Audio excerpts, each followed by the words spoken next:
At 27, Ben thought he was doing fine financially. He had a decent job.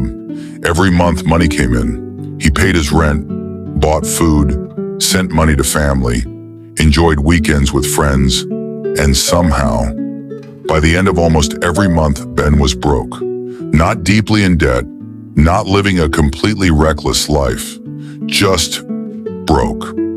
One Friday evening, his car suddenly broke down. The mechanic gave him the estimate, $1,800. Ben checked his bank account, $435. He opened his savings account, $270. Then he checked another account he had almost forgotten about, $124. That was it. After years of working, Ben couldn't handle a relatively ordinary financial emergency. And that scared him, because Ben wasn't earning nothing. His problem wasn't simply his income. His problem was that he had never audited his money. He knew how much entered his account, but he didn't really know where it went. And that's where today's lesson begins, because most people don't have a savings problem. They have a money awareness problem. They don't need another motivational quote telling them to save. They need to understand their financial system. They need to examine it, measure it, cut the leaks, and build a structure that makes saving almost automatic. That process is what we're going to call a financial audit.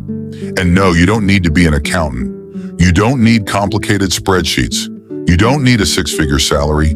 You simply need the courage to look at your money honestly, because you cannot improve what you refuse to measure. Let's start with something simple. A financial audit is basically a detailed examination of your money. Businesses audit their finances because they need to know how much money came in, how much went out, what was wasted, what was profitable, what went wrong, and what needs to change. You should do the same thing personally. Your financial audit should answer 5 questions. How much do I earn? How much do I spend? Where does my money go? How much do I save? And most importantly, is my current financial behavior moving me toward financial security or away from it? Notice that last question, because a person can have a high income and still be financially fragile. And someone earning much less can sometimes have greater financial stability because they control their expenses and consistently build reserves. Income matters, but cash flow management matters too. Your income is what comes in. Your expenses are what go out. Your savings are what you deliberately keep. And your financial position is what remains after years of those decisions. Start with your income. Don't just say, I make about $3,000. Get precise. If you're employed, look at your actual take-home pay. If you're self-employed, calculate your average monthly income. If your income changes every month, look at the last 6 to 12 months and calculate an average. Then separate income into categories: salary, business income, freelance income, investment income, side hustles, any other legitimate source. Why? Because vague numbers create vague financial decisions. If you think you earn $3,000 but actually receive $2,750 after deductions, your budget starts with a lie. And a budget built on inaccurate information will eventually fail. So your first rule is, know your real income, not your imagined income. Now comes the uncomfortable part, your expenses. And this is where most people discover something surprising. The problem isn't always one enormous expense. Sometimes it's dozens of small ones. $20 here, $35 there, $50 for something you forgot about, a subscription you barely use, frequent food deliveries, impulse purchases, transport upgrades, unplanned entertainment, small digital purchases. And individually, none of them seem dangerous. But money doesn't disappear because of one transaction. It disappears through patterns. So for the next 30 days, track everything, not just rent and electricity. Write down your transportation, food, subscriptions, data, entertainment, shopping, family support, debt payments, bank charges, business expenses, impulse purchases, everything. Then divide your expenses into 3 categories. Category 1, needs. These are expenses required for basic living, housing, basic food, essential transportation, utilities, healthcare, necessary communication. Category 2, wants. These improve your lifestyle but aren't essential. Restaurants, entertainment, premium subscriptions, new clothes you don't actually need, upgrades, luxury transportation, impulse shopping. Category 3, financial obligations, debt payments, insurance, savings, investments. These categories matter because they reveal something important. Not every expense deserves equal protection. When money gets tight, you shouldn't cut everything equally. You should protect necessities and long-term financial commitments while aggressively reviewing discretionary spending. Imagine your financial life as a bucket. Your income fills the bucket. Your expenses are holes. Saving means keeping some of the water inside. The problem is, most people try to save by simply pouring more water into the bucket. They say, I need to earn more. And earning more can absolutely help. But if your spending automatically rises whenever your income rises, the bucket still leaks. This is called lifestyle inflation. You get a raise, you upgrade your phone, you move into a more expensive apartment, you eat out more, you travel more, you start buying things that previously seemed unnecessary. Your income rises, but your savings barely move. That's lifestyle inflation, and it's one of the quietest enemies of wealth. So when you receive more income, don't immediately increase your lifestyle. Increase your financial capacity first. If your income rises by 20%, your lifestyle doesn't have to rise by 20%. Maybe your savings rise, maybe your investments rise, maybe your emergency fund grows, maybe your debt disappears faster. The goal isn't to look richer, the goal is to become financially stronger. Now let's talk about savings. Saving isn't simply putting leftover money somewhere. That's one of the biggest mistakes people make. They spend first, then they say, I'll save whatever is left. And often, nothing is left. Instead, reverse the process. Income comes in, savings happen first, spending happens afterward. This is called paying yourself first. For example, suppose you earn $3,000. Instead of spending $3,000 and hoping something remains, you could immediately move a predetermined amount into savings. Maybe $300, maybe $500. The exact percentage depends on your circumstances. The principle is what matters. Make saving a planned expense, not an accidental leftover. You've probably heard the famous 50-30-20 rule. Roughly 50% for needs, 30% for wants, 20% for savings and financial goals. It's a useful starting framework, but don't treat it like a law of nature. Personal finance is personal. Someone paying expensive rent may not be able to save 20%. Someone living with family might be able to save 40%. Someone aggressively paying off debt may temporarily prioritize debt reduction. Someone with unstable income may need a larger emergency reserve. So don't become obsessed with percentages. Focus on direction. If you're currently saving 2% of your income, getting to 5% is progress. Then 10%. Then perhaps 15%. The goal is to build a sustainable system. Because saving $1,000 once doesn't transform your financial life. Saving consistently for years can. Your first major savings target shouldn't necessarily be a luxury purchase. It should be financial breathing room. That's what an emergency fund provides. An emergency fund is money reserved for unexpected but necessary expenses. Job loss, major repairs, urgent travel, unexpected bills, necessary medical expenses, family emergencies. The exact amount depends on your circumstances, but a common long-term target is around 3 to 6 months of essential living expenses. If your essential monthly expenses are $2,000, then 3 months would be $6,000. 6 months would be $12,000. You don't have to build that amount overnight. Start with your first $500, then $1,000, then 1 month of essential expenses, then 2. Build gradually. The purpose isn't to become rich. The purpose is to prevent one bad month from becoming a financial disaster. You also need a debt audit. List every debt, who you owe, how much you owe, the interest rate, the minimum payment, the due date, then understand the cost. High-interest debt can destroy savings progress because your money is fighting against expensive interest. Suppose you save $1,000 while carrying expensive debt that continues accumulating interest. You may feel wealthier because your savings account is growing, but your net financial position might not be improving much. That's why debt needs to be considered alongside savings. A reasonable strategy for many people is build a small emergency buffer first, then aggressively tackle expensive debt, then strengthen long-term savings and investments.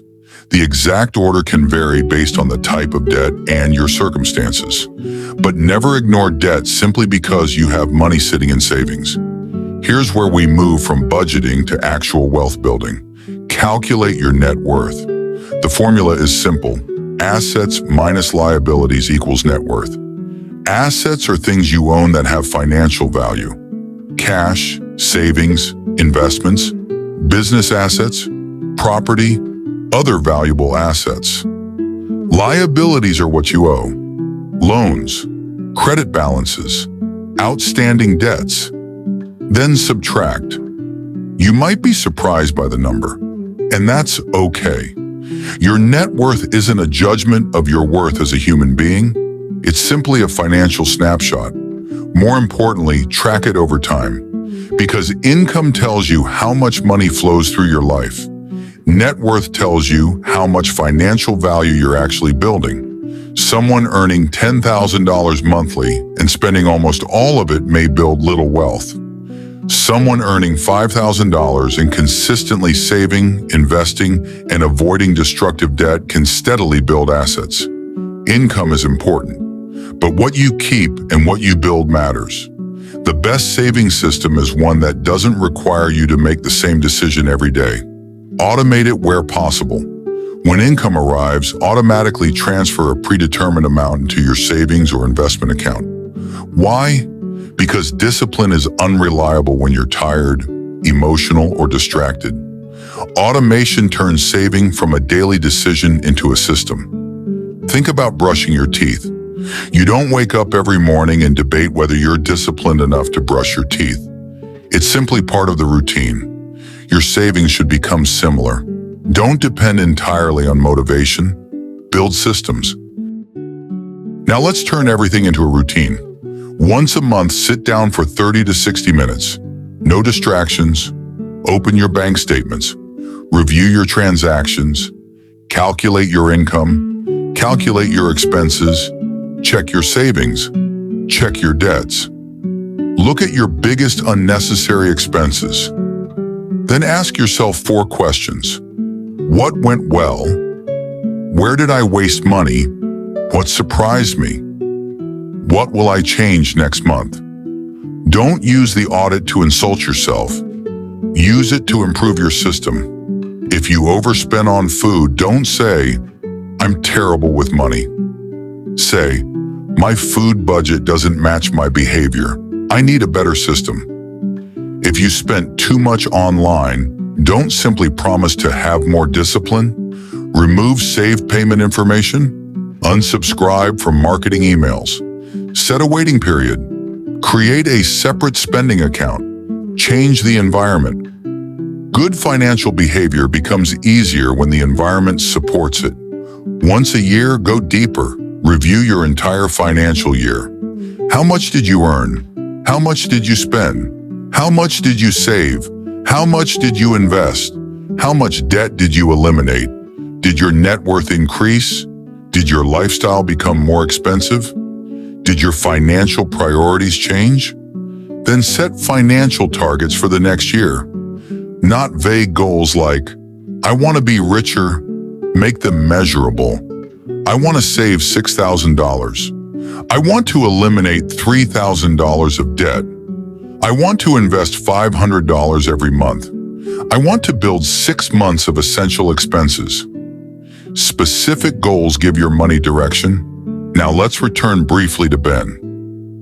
Remember that Friday night? The car repair, the $1,800 bill, the $435 in his main account, the tiny savings scattered across different accounts. Ben thought his financial problem was that he didn't earn enough. But after conducting his first financial audit, he discovered something uncomfortable. He was spending more than he realized. He had several unnecessary subscriptions. He was eating out frequently.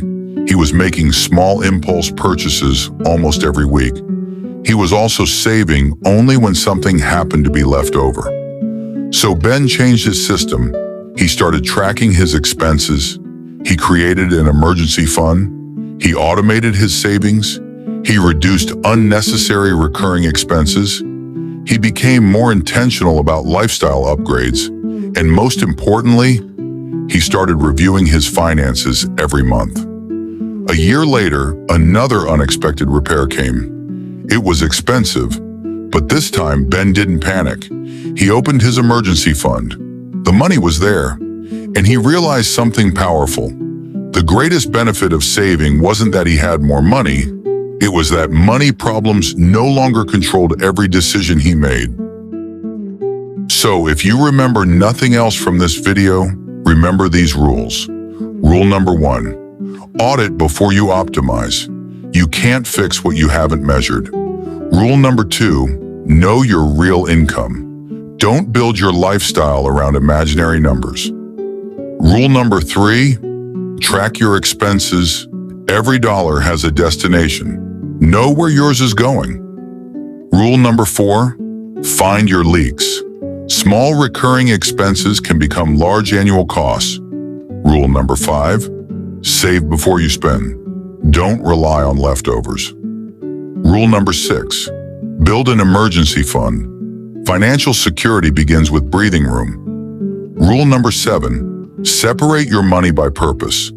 Money without a purpose is easier to spend. Rule number 8, control lifestyle inflation. When income rises, don't automatically let expenses rise with it. Rule number 9, audit your debt.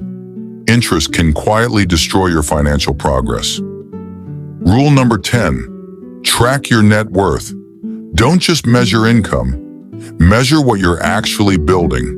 And finally, rule number 11, review your system regularly, because your financial life changes. Your income changes. Your responsibilities change. Your priorities change. Your financial system must change with them. Most people wait for a financial crisis before they examine their money. They wait until the account is empty, until the debt becomes overwhelming, until the emergency arrives, until they realize they've worked for years but built almost nothing. Don't wait for that moment. Perform the audit now. Open your bank statement. Look at the numbers. Find the leaks. Calculate your savings rate. List your debts. Calculate your net worth. And decide where your money should go before it arrives. Because financial freedom isn't usually created by one giant financial decision. It's created by hundreds of small decisions repeated for years. The money you don't waste, the money you save, the debt you refuse to accumulate, the investments you patiently build, the lifestyle upgrades you delay, the financial audits you perform when nobody is watching. That's how financial strength is created.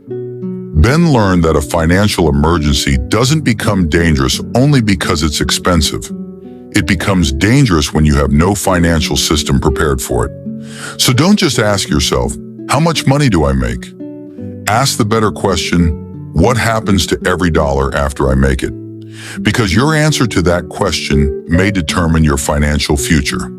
Audit your money, control your spending, automate your savings, build your reserves, and give your future self something your present self will be grateful for.